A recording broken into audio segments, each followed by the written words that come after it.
Welcome back to my channel mo vlogs. তো কেমন আছো সবাই? আশা করি ভালো আছো, আমিও ভালো আছি। তো চলো ভিডিওটা স্টার্ট করা যাক।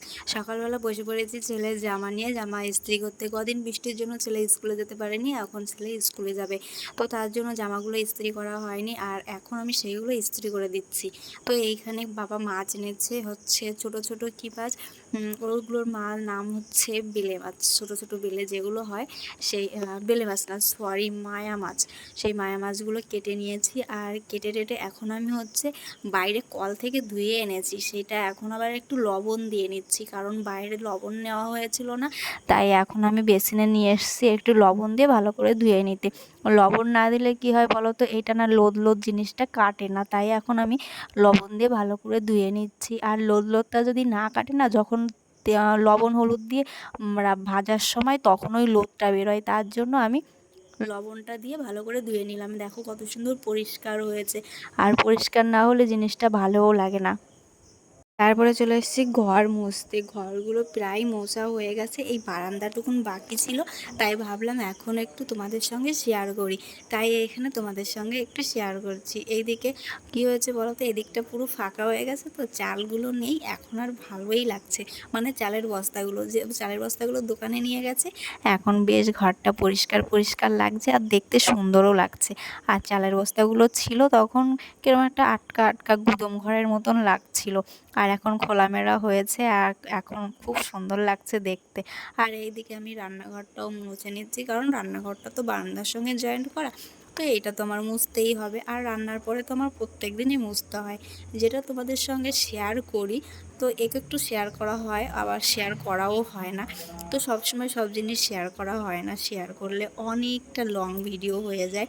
তো তোমরা জানো যে সারাদিনের এত কাজের ভিডিও ছাড়া যায় না, তো একটু করে সব কিছু ছাড়তে হয়।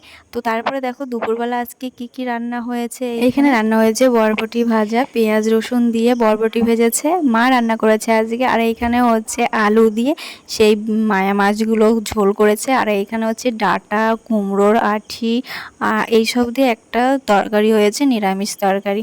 তো তারপরে দেখো বিকেলবেলা আমি একটু চা বানাতে এসেছি, সারাদিন আর ভিডিও বানাইনি, কারণ দুপুরবেলা খেয়ে দিয়ে একটা টানা ঘুম দিয়েছিলাম আজকে, তার জন্য দুপুরবেলা আর ভিডিও বানাতে পারিনি। তাই এখন এই যে চা বানাচ্ছি, বাবা বললো একটু চা বানাও, তাহলে সবাই মিলে খাই, তাই একটু চা বানিয়ে নিচ্ছি। আর বাড়িতে কজন লোক এসেছিলো, তো তাদের জন্যও বানানো হচ্ছে, তাই ভাবলাম যে একসঙ্গে সবার সঙ্গের জন্যই বানিয়ে ফেলি, তাহলে পরে আর বানাতে হবে না। আর পরে বলতে রাত্রিবেলা তো তোমাদের দাদাভাই যখন আসবে তখন তো আমাকে চা বানাতেই হবে, তো তখন তো আবার দুধ চা বানাতে হবে, আর দুধ চা তো একটু বাবা খায় না, তো বাবার জন্য চিনি কম দিয়ে লিকার চা বানানো হয়, তো বাবা লিকার চাটাই খায়, তাই এখন বানিয়ে নিচ্ছি হচ্ছে লিকার চা। আবার রাত্রিবেলা যখন আসবে তখন তো রাত্রিবেলা বানাতেই হবে, তো তখন নয় বানিয়ে দেবো। আর এইখানে আমি হচ্ছে একটু গোলমরিচ থেঁতো করে নিচ্ছিলাম, কারণ গোলমরিচ দিলে চাটা একটু ঝাঁঝালো হয় আর ভালোও লাগে খেতে। তো আজকে আর আদা দিলাম না, কারণ আদা দিয়ে প্রত্যেক দিন চা ভালো লাগে না, তাই ভাবলাম যে আজকে একটু গোলমরিচ দিয়ে দিই, তাই আমি এখানে একটু গোলমরিচ থেঁতো করে গোলমরিচ দিয়ে দিচ্ছিলাম।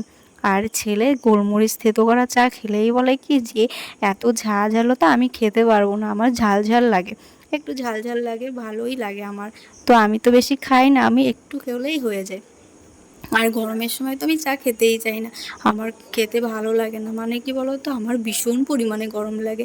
আর আমি এইখানে খেয়ে দেখছিলাম চিনি কতটা হয়েছে, নাহলে বাবা তো আবার বকাবকি করবে যে এতটা চায়ের মধ্যে চিনি দিয়েছি কতটা, তার জন্য আমি এখানে একটু খেয়ে দেখছিলাম, তা ভাবলাম যে হালকা একটু হয়েছে আর একটু চিনি চিনি দিতে হবে। তো তারপরে দেখো আমি ছেলেকে খুঁজতে খুঁজতে রাস্তায় চলে গেছি, কারণ কি বলো তো, ছেলে সেই সকাল 8টার সময় খেয়ে দিয়ে টিউশন নিতে গেছে, আর সারাদিনে কিচ্ছু খায়নি, না খেয়ে আবার খেলতে চলে এসেছে। 100 বার বলেছি বাবা যে খেয়ে যাও খেয়ে যাও, কিন্তু না খেয়েই ও খেলতে চলে এসেছে। আর এইখানে পুচকে পাচকার সঙ্গে এই যে বড় দুই ভাই একসঙ্গে খেলছে, সব ছোট ছোট, আর এই যে দুজন বড়। তো এই খেলাটার নাম কি ভাই আমি কিন্তু জানি না, তো তোমরা যদি জেনে থাকো তাহলে একটু কমেন্ট করে জানিও। এইখানে এই যে বড় দুজন হচ্ছে নিজেরই ভাই বোন দুটো, তো এদের সঙ্গে খেলা করছিল, তা ভাবলাম এত সুন্দর একটা খেলার মুহূর্ত ছোটোবেলার কথা মনে পড়ে যাচ্ছে, তো তোমাদের সঙ্গে একটু শেয়ার করলাম। তারপরে এখানে তোমাদের দাদাভাই দেখো কলা নিয়ে এসেছে কতগুলো, আর তোমাদের দাদাভাই যদি কিছু একটা কেনে তাহলে কম কিনতে পারে না, সবসময় বেশি বেশি জিনিসই কিনে নিয়ে আসে। তাই এইখানে আমি মুড়ি দিয়ে কলা দিয়ে খেয়ে নিচ্ছিলাম, কারণ আমার মুড়ি দিয়ে কলা দিয়ে মেখে ভালো লাগে না, এইভাবে শুধু শুধু খেতে বেশ ভালো লাগে, তাই আমি খেয়ে নিয়েছিলাম।